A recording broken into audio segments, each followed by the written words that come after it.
YouTube. I hope you are having a blessed day. We are having a very cold, windy, and rainy day here on the mountain in the very northwest corner of North Carolina.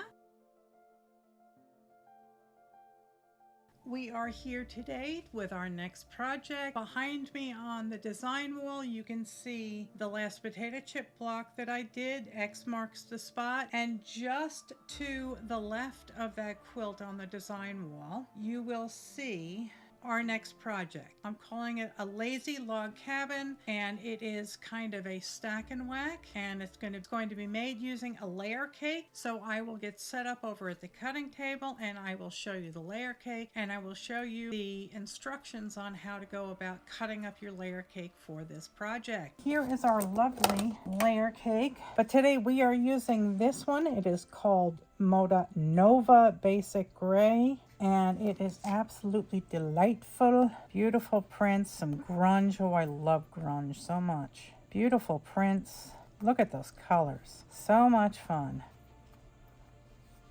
Oh, that's so pretty. Look at that pink. So pretty. These are the blocks that we're making. For each stack and whack, you will end up getting 4 finished blocks out of it. That one goes here. We're going to pick 4 blocks that we like. Look at that color, isn't that yummy? And 2, 3, let's go with one of these. We have our 4 pieces, and we're going to stack them. Let's see if these are, where's the one? There it is. So yes, these are 10-inch. And their pinks are almost gone. These were on sale, so I guess the pink edges kind of wore off. I'm just going to be stacking them up here nice and neat together. This one's a little small. Definitely have to check your pre-cuts before you start a project to make sure that they are the correct size that you need. So we are going to start with a larger ruler because that one is not big enough. What we're doing here is cutting off a slice. If you have a rotating cutting mat, I highly suggest using it. If you don't have one, try and find a small cutting mat that you can pick up and rotate. So if it doesn't spin, you can just pick it up like this and turn it. That way your fabric doesn't move. It's not hypercritical as far as this stack and whack is concerned that fabric not move, because we'll be taking a slice off and removing it, rotating, taking a slice off, etc. So what we're doing is we're taking off 2 inches. So we're taking that off, and I will move all my junk out of the way here, stack it over there. Now we're going to rotate. This is the edge we just cut off, and now we're taking off 2 inches. Okay. And we're stacking that over here. Rotating. Don't do that. Okay. And you'll notice that, see, can you see over here? Yes, you can. These are the same sizes, so you can stack them like that. Okay. Rotating. It's going to be cut, rotate, cut, rotate, cut, rotate.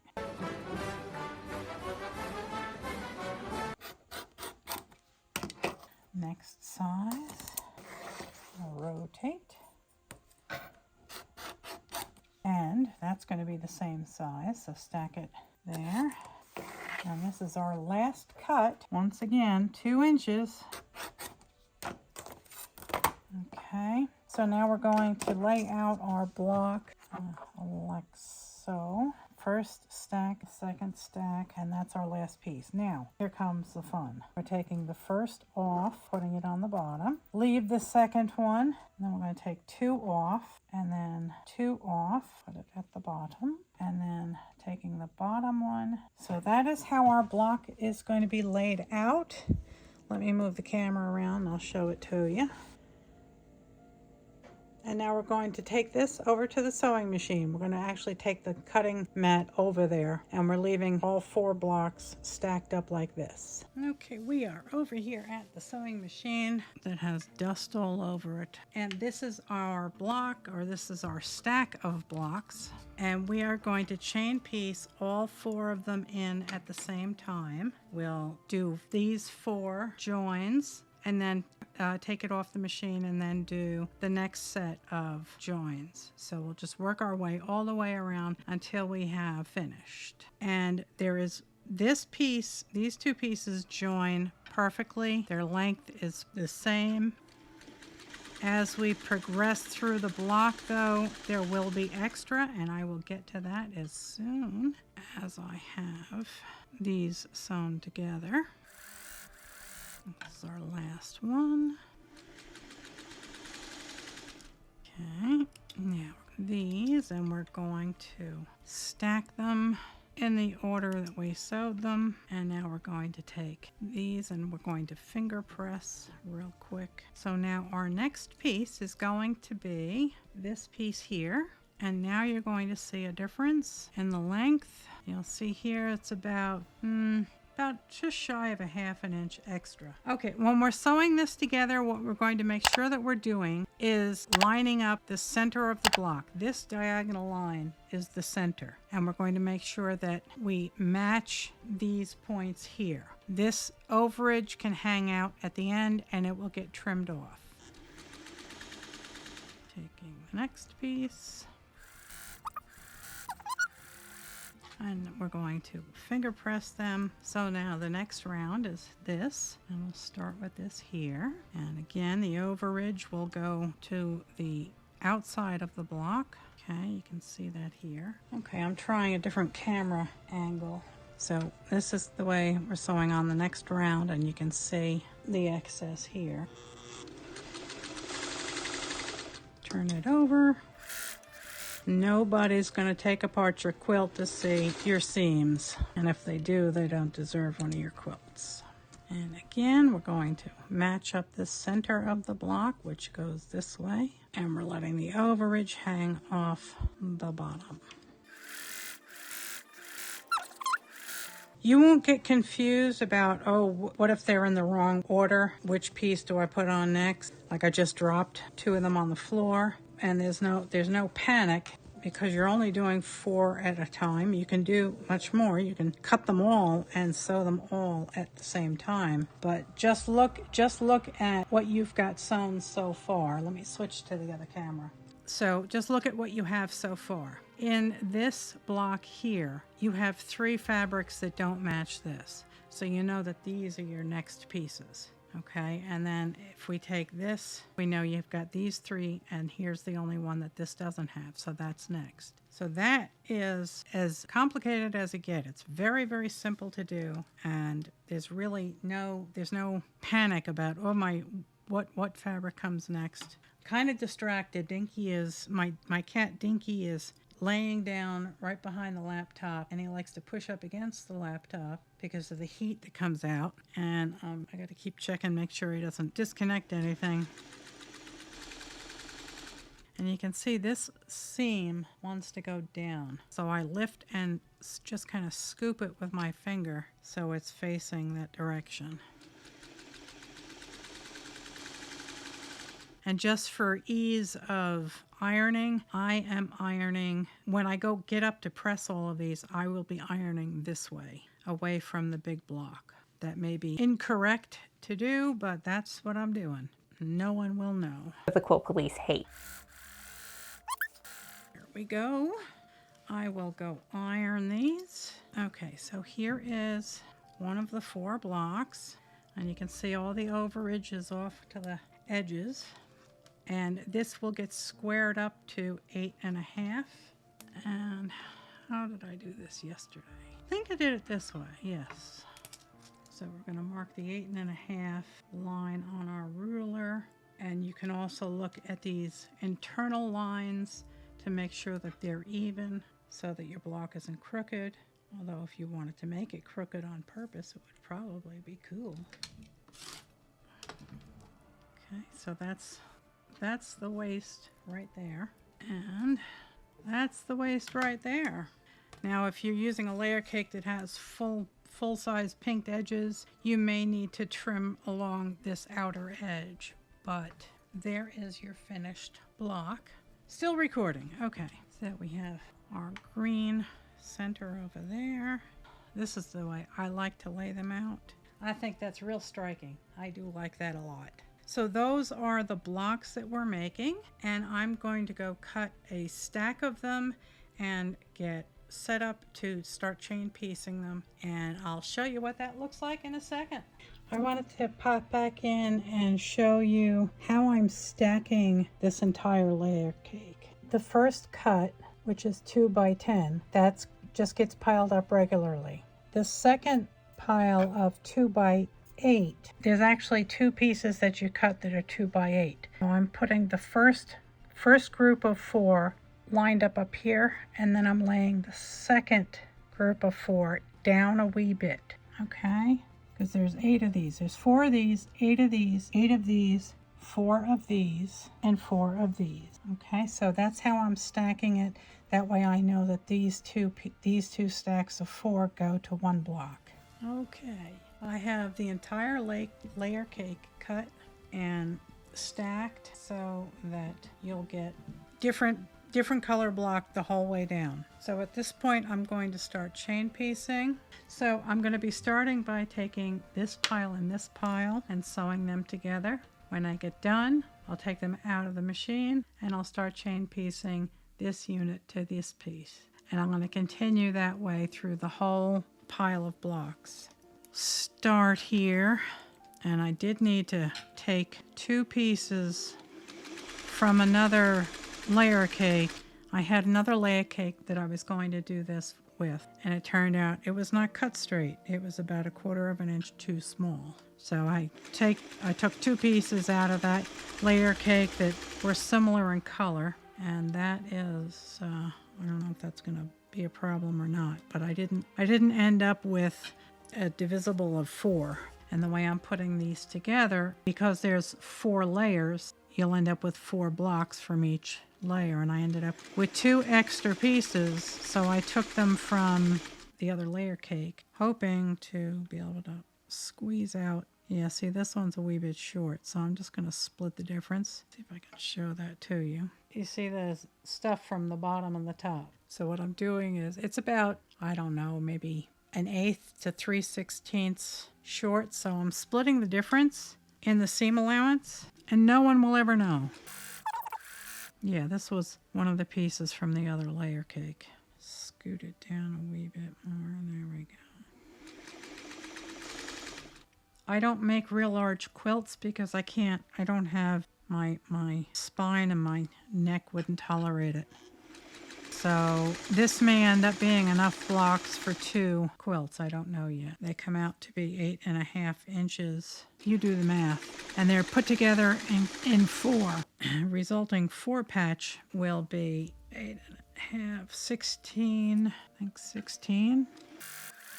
Okay, I have finished the centers, and I'm going to just pile them on top of each other in the order that I sewed them, just so I can keep track of everything. Once you get into the flow of things, it goes pretty quickly. I find it soothing to piece like this. Everything is in order, and it's an efficient way of working. We are on to round 2. So I'm taking the top piece and I am adding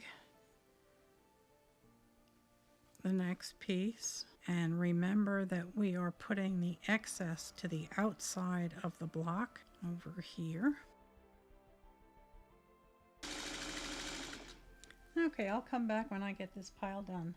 We've done our second round. Now we're doing the start of our third round. So that's the first part of it, and that's the second part of it. This will go on this side.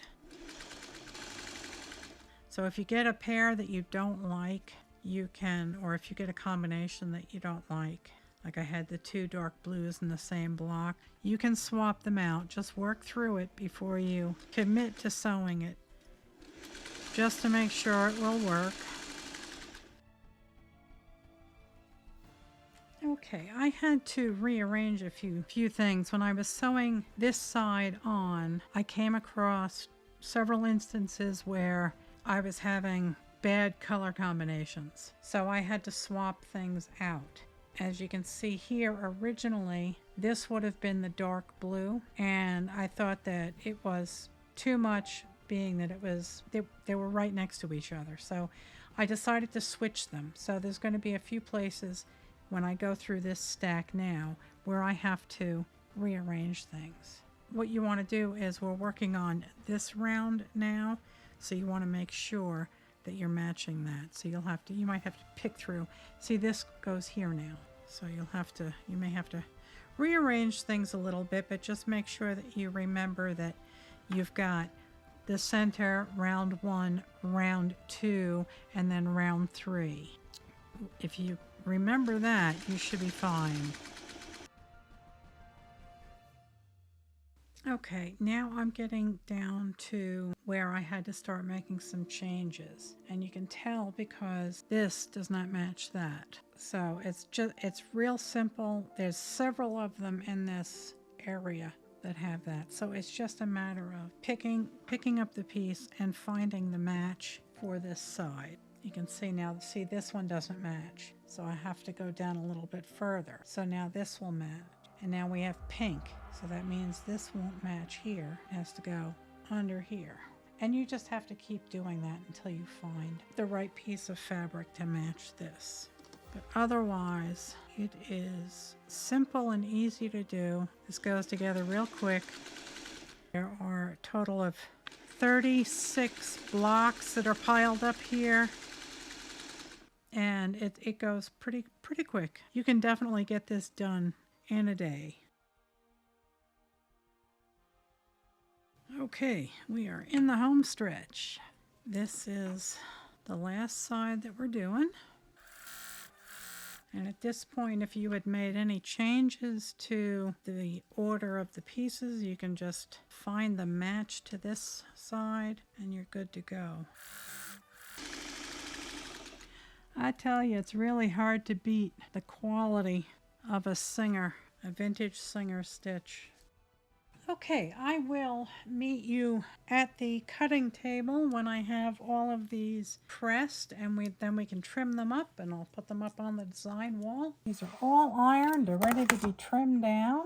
I'm going to be trimming them all down to 8.5 inch.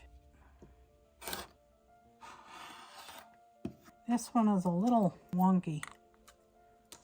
Some fabrics seem to want to stretch or whatever. Flip it around. And 8.5. That's 8 3/4. Phew, that gave me a heart attack.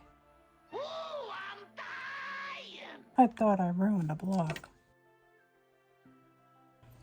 If your blocks are not square, stretch it out a wee bit. I can tell that this is a bit wonky. I must have ironed it wonky. So there we go. That's all right. That's a wee bit better.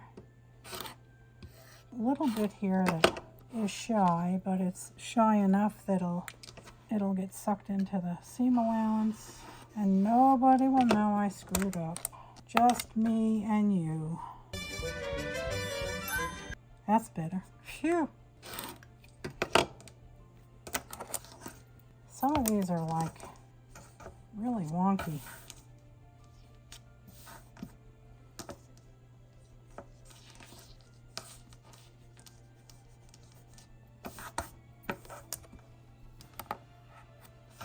Sometimes bias is your friend, and sometimes you just screw up.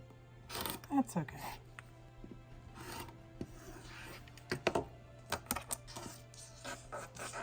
I'm not perfect, but God still loves me. It's pretty near 8.5. Yep, pretty near. And pretty near is good enough in my book. Okay, YouTube, here we are. This is 36 of the blocks. The rest are on that chair. I don't know if this is going to be the end result. I could probably get 2 baby quilts out of it. So just do the 1, 2, 3, 4, 5, 6, and then borders. I did all of the work starting around 4 o'clock this afternoon. I played with a sample block last night just to get my feet wet, and then I started around 4 o'clock today, and it is now 12:30 in the morning. this can be done in a day. If you're desperate, you'll work faster, right? This thing moves really fast. Boy, I need to get my hair did. Yep, it's a mess. Okay, YouTube, I want to thank you all so much for coming along on this little project with me. I think it was a good use of a layer cake that I wasn't all that thrilled with, but it'll keep somebody warm, let's put it that way. Not sure who, not sure how many. So I want to thank you all so very much for coming along with me and watching this video. Thank you so much from the bottom of my heart for subscribing to my channel. If you haven't subscribed, please go ahead and hit that little subscribe button. It does help us out a lot. And I want to wish you a very, very blessed day, a blessed weekend, and I will see you right back here very, very soon at 70 Acre Studio. Take care of yourselves. Good night. God bless. Good night, Elizabeth. Good night, John Boy.